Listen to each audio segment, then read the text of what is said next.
That's what you are. Awareness, aware of itself. And it really is the ultimate discovery. It really is the ultimate purpose of meditation. What else could meditation be for other than the truth, other than the recognition of reality? And when you start to examine your life and you start to examine yourself as a person, it becomes evident that this life of yourself as a person is somehow incomplete, somehow not fulfilling, that it's not satisfying, that it's incomplete, that it somehow never really fulfills on the idea of being happy and relaxed and at home in your life consistently. Even when at times you have that type of experience, it never lasts. And so at some point, it's possible for you to notice that this is an unstable experience. It never lasts, and it doesn't address some of the essential issues that people experience, like fear of death, fear of life, fear of the future, fear of suffering. And so even the experiences that people have that are fulfilling from time to time and provide some sort of satisfaction, none of it addresses those issues. And so we live a life in which we're trying to avoid fear and avoid suffering. And so it becomes a constant process of distracting ourselves, a constant process of trying to accomplish something somehow that will offer us some kind of consistency, some kind of stability, some kind of peace and fulfillment. So one of the things that's required in order for the realization of the truth, in order for the realization of who you are, who we are, is there has to be a recognition that life as it's lived under the ordinary circumstances is not satisfying, it's not fulfilling, it's not sufficient, and it is inherently a life that involves suffering. And part of the suffering is the instability, is just the fact that it never seems to ever really get us to this place where we can be happy and relaxed. And that in itself is a form of suffering. So there has to be a yearning, there has to be a longing for, there has to be an interest and a pursuit of this experience that's possible. Otherwise,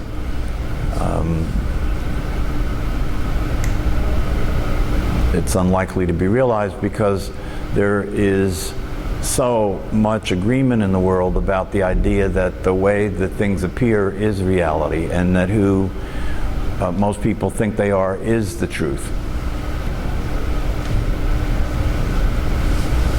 So it really takes an interest and an intention to see beyond that, to see the truth beyond that, and to see that that's not the truth, and then to see the importance of that sufficiently enough to deal with the states of mind that come up that obscure that truth, to deal with the doubts about it, to deal with the whatever obstacles are there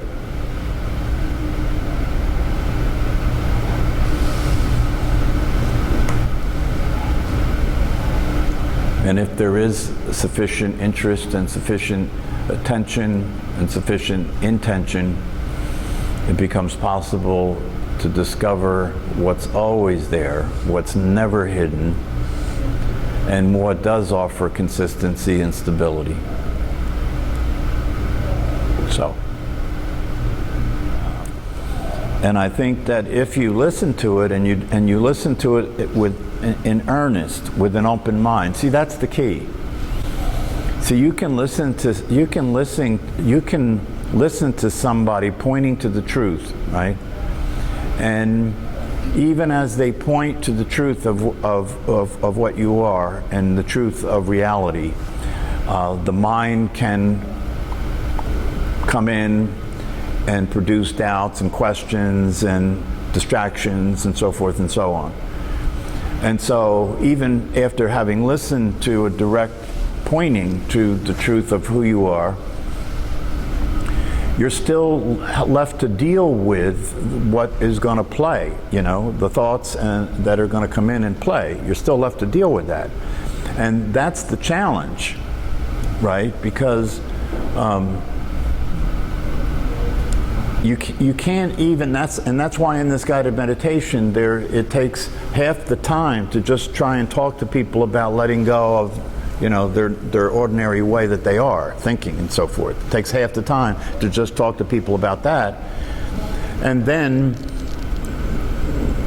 as you're listening to that, then the question is, are you following the instructions? Are you really putting aside because he's asking you to put aside your thinking process, right? To put aside everything that involves, as far as when you think, what do you do? You generate this idea you have of yourself in thought, right? You generate ideas about the past and the future and all the things that he talks about. And so unless you actually put that aside when you're listening to this guided meditation, you're basically just going to be sitting there thinking about what he's saying. And so you missed your opportunity.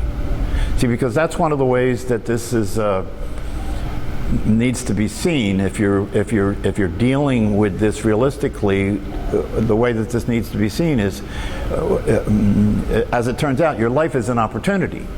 Your life is an opportunity to discover yourself, right? And the question is it going to be a missed opportunity, right? Are you going to miss your chance to discover yourself, especially if you've been fortunate enough to come in contact with this possibility? As you probably know, or I would assume maybe I'm wrong, that when you listen to this possibility, it is something that's new and different from other things that you've heard. Yes? Yeah, it's something new and different from other things that you've heard. And so it's offering you something that, unless you come into contact with this, you wouldn't even consider it, right? You wouldn't even think about it. You wouldn't even recognize that there was anything other than the typical way of living that everybody's operating in. And in that typical way of living, if you're having difficulty living your life and you're struggling, well, then you get help. You go to a psychotherapist, right? To help you as a person, right, change, right? To help you as a person stop being the ways that you're being that don't work. To help you as a person start to do things in your life to make your life more workable and so forth. And there's nothing wrong with that, right? But the reality of it is that's not going to solve the essential problem. No matter how successful you are as a person, you will still be unstable. You will still be unreliable, because the person that you are is subject to your own mind, which means that, and your mind's changing all the time, right? So there's no stability there. There's no consistency there. No matter how effective you are being a person, you still have to deal with your own demise, your own mortality. You still have to deal with the unpredictability that life is, the things that you can't control about life. You still have to deal with all the things that are part of a human life: aging, the deterioration of your body, the difficulties in relationship with other people, you know, all the things that people struggle with in their life. You still have to deal with, no matter how effective you are. That doesn't change any of that. But if you come into contact with this and you get the possibility that this does change all of that. This is the one thing that does deal with your own demise. It does deal with that. It does deal with change and with time and with aging. And the way it deals with that is it points out that the truth of what you are as a non-physical, non-phenomenal being, as awareness itself, isn't subject to any of that. Isn't subject to any of that. And if you go through the process of actually looking at that awareness that you are, it's possible to see that that's so. It's possible to see that that's so. And if it's possible to see that that's so, then you're seeing it.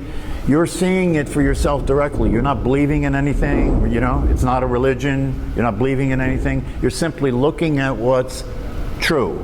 Your awareness is true. Awareness is true. It is here.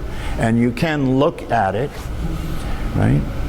And you can see its nature. You can see that it is not physical. You can see that it's not physical. And if you see that it's not physical, then it must not be subject to what is physical. Right? I mean, that's just what you're seeing, right? And even that, when you see that it's not physical, and if it's not physical, then it's not subject to what's physical. So it doesn't change, and it doesn't age. That must be true if it's not physical, yes? It must be true, right?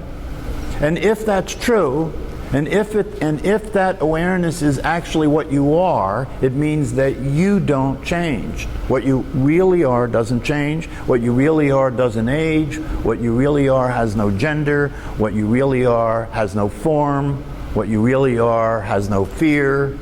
It is, and that's why it's talked about as freedom, right? Because if you realize that, if you recognize that, and you know that it is the truth of yourself, then that recognition opens up the possibility that you can be free. You can be free from the things that a person cannot be free from.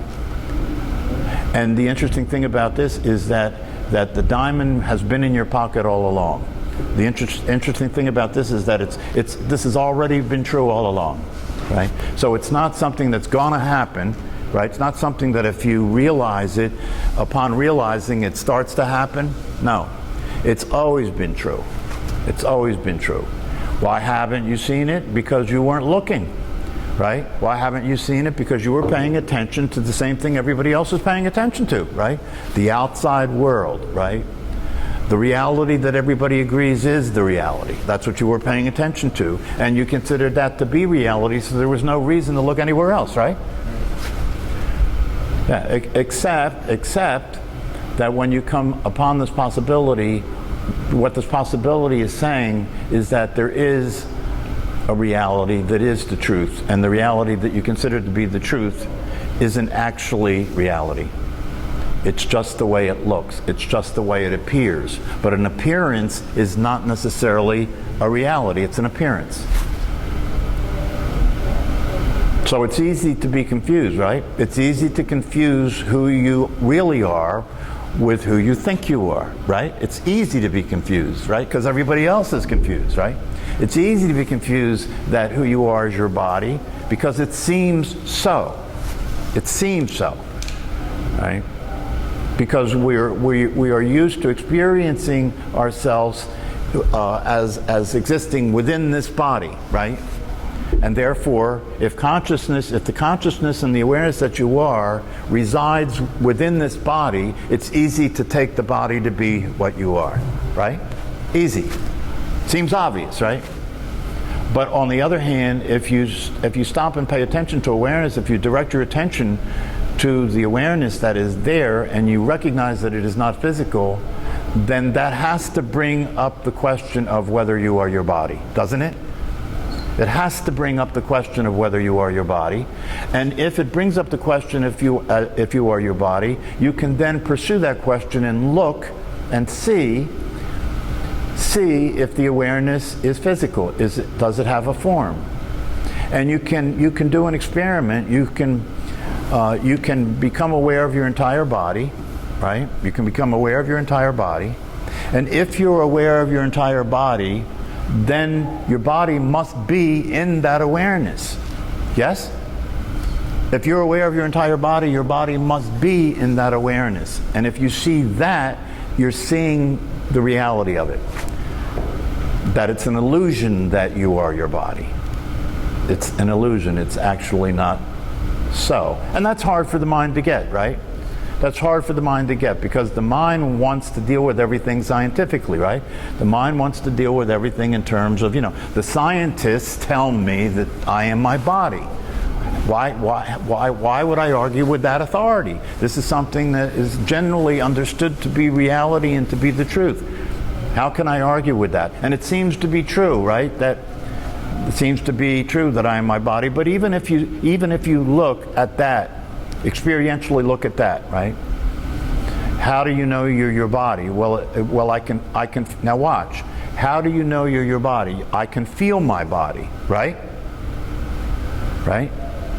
So if you can feel your body, what is aware of the feeling?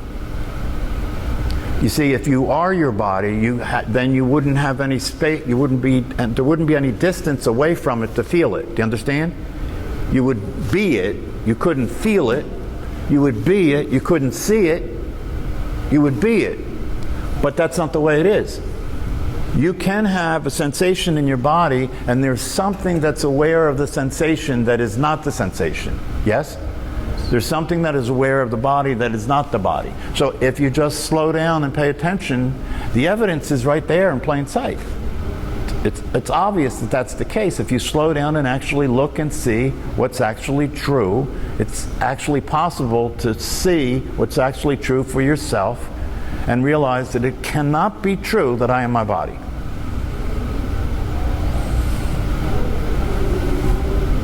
But that's not going to change the fact that the mind will continue to produce the same thought patterns, right? And so the question then becomes, are you going to get this? See, this is the real deal. Are you going to get this as an interesting, conceptual, philosophical idea, right? Because a lot of times what happens in these conversations is people will want to debate about it. People will want to be convinced about it, right? But that's not, I'm not interested in convincing you about the truth. Why would I try and convince you about the truth, right?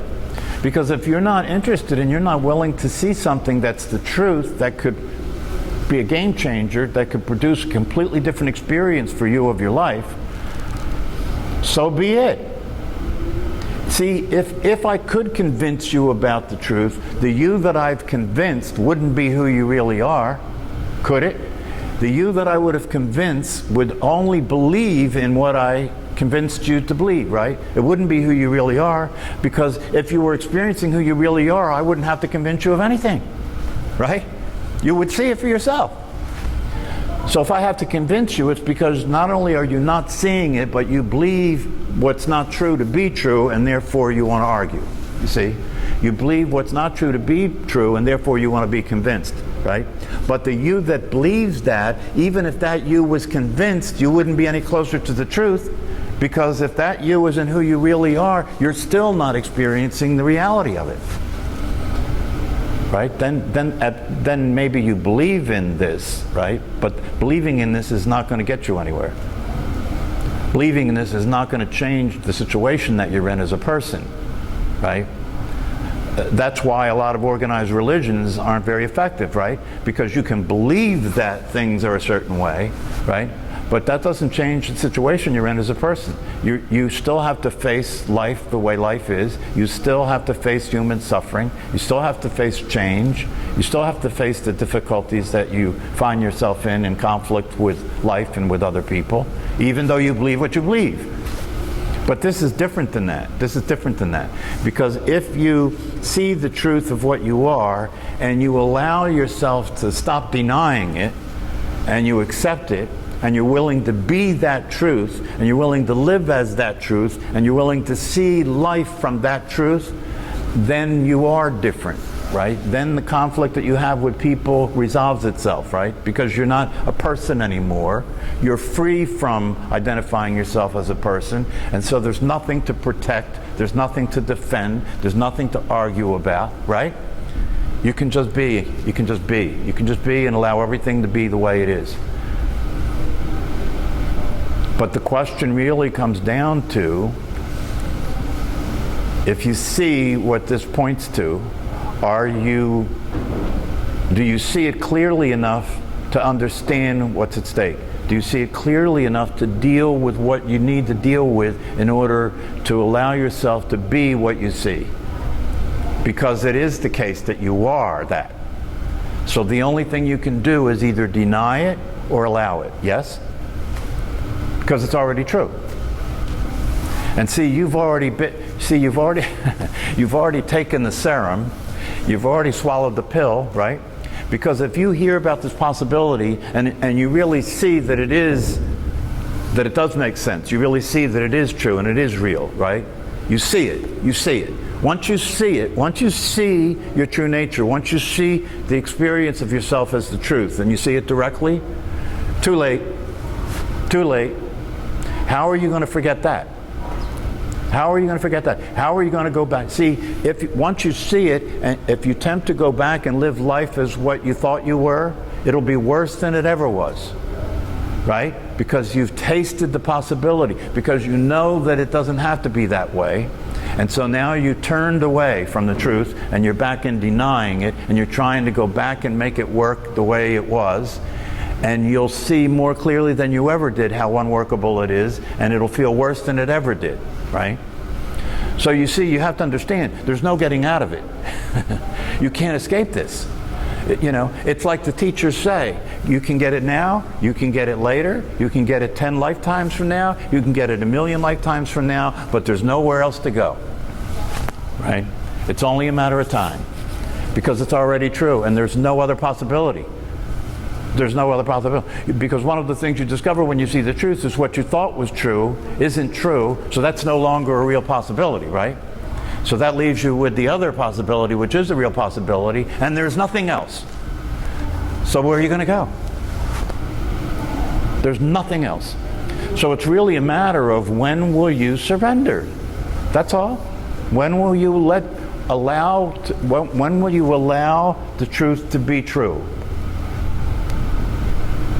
When will you give up holding on to the idea that you're something that you're not? When will you give that up? Anybody that says, see, and this is one of the pitfalls of this, anybody that says, well, I hear what you're saying, I even see what you're pointing to, right? But I'm not experiencing that I'm that, right? That's absurd. Do you understand? That's absurd. If you say that, the only reason you can say that is because you have some idea about what that experience must be like, and you're not having that experience, right? That's the only way you could say that, right?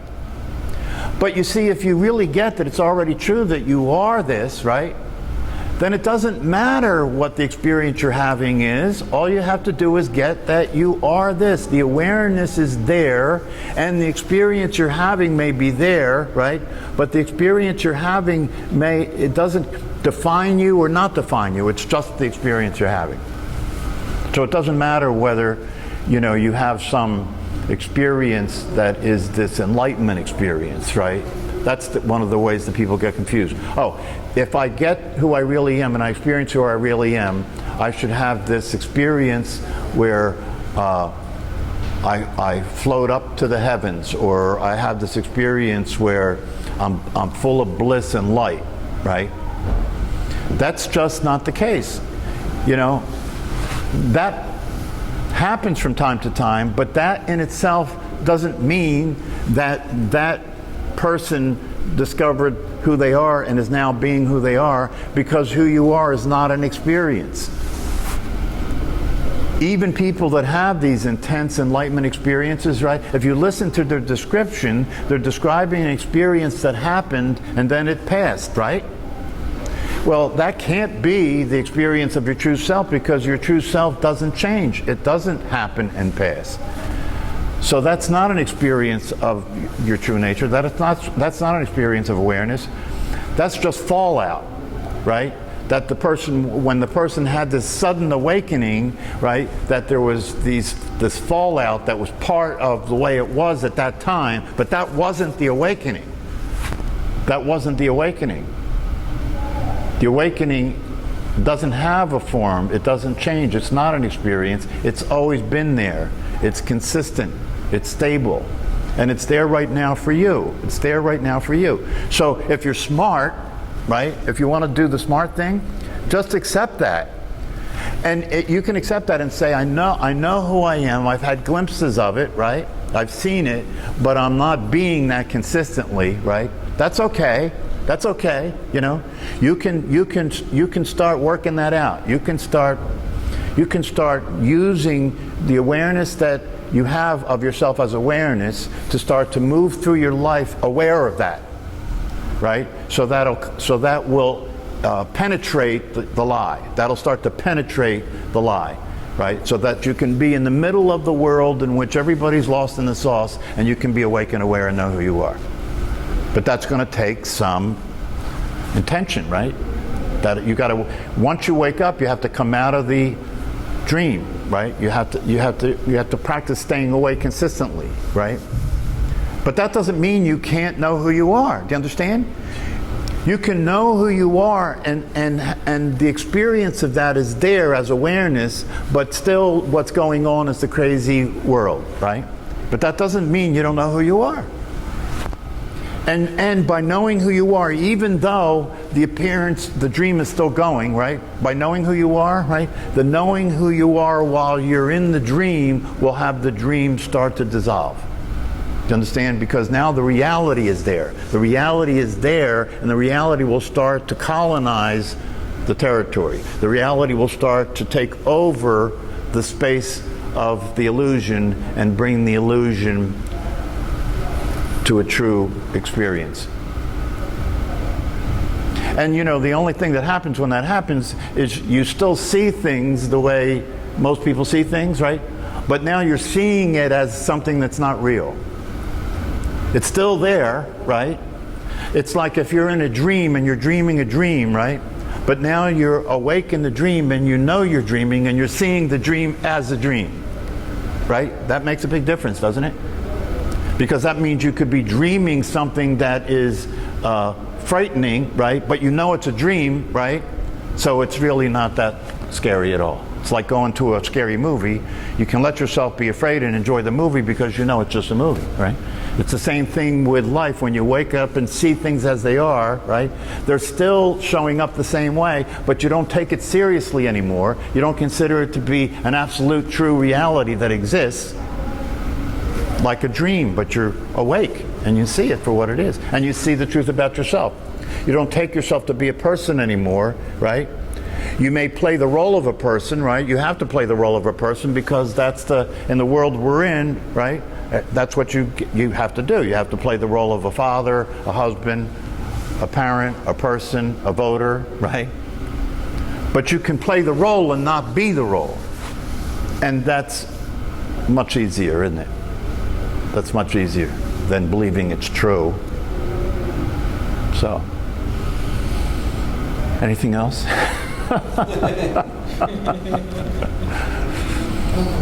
So really, it's like one of the people that I've learned from says that you've been served a spiritual subpoena.